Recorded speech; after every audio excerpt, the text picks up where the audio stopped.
झेनझींनी मोदी सरकारला गुडघ्यावर आणलं अशी जगभर चर्चा असल्याचं उद्धव ठाकरे म्हणाले।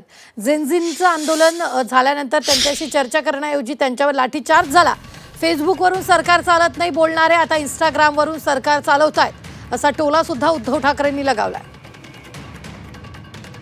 टाकीला खिळे लावून मारले गेले, अश्रुधूर सोडले गेले, पेलेट गननी त्यांच्यावरती छऱ्या मारले गेले, कोणाची डोकी फोडली, कोणाचे पाय मोडले, अत्यंत वाईट पद्धतीने त्यांना ट्रोल करण्यात आलं, त्यांना देशद्रोही संबोधण्यात आलं। आणि एवढं केल्यानंतर त्यांच्याबरोबर बोलण्याची पंतप्रधानांची तयारी नाही आहे, त्यांच्याबरोबर बोलण्याची गृहमंत्र्यांची हिंमत नाही आहे। आज संपूर्ण विरोधी पक्ष आणि संपूर्ण देश पंतप्रधानांकडून आणि गृहमंत्र्यांकडून उत्तर मागतोय की अत्याचार तुम्ही का केलेत आणि कशासाठी केले।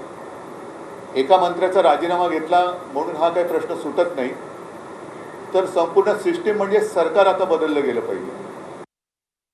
पण आता ही एक बघण्यासारखी गोष्ट आहे की कोरोनाच्या काळामध्ये जेव्हा मी फेसबुक लाईव्ह करत होतो तेव्हा मला जे उपदेश देत होते की फेसबुकवरून सरकार चालत नाही, आता इंस्टाग्रामवरून सरकार चालवण्याची वेळ आलेली आहे। एवढी यांची आता हालत खराब झालेली आहे। आणि मला नाही वाटत अशी म्हणजे कदाचित हे खरं आहे की जे काँग्रेसला जमलं नाही गेल्या 60-65 वर्षात त्यावेळेला ते यांनी करून दाखवलं, कारण काँग्रेसने एवढ्या शिव्या त्यांच्या डोळ्यात एकत कधीच खाल्ल्या नव्हत्या। तेवढ्या शिव्या आणि नालस्ती माननीय पंतप्रधान आणि गृहमंत्र्यांच्या वाटेला आलेल्या आहेत।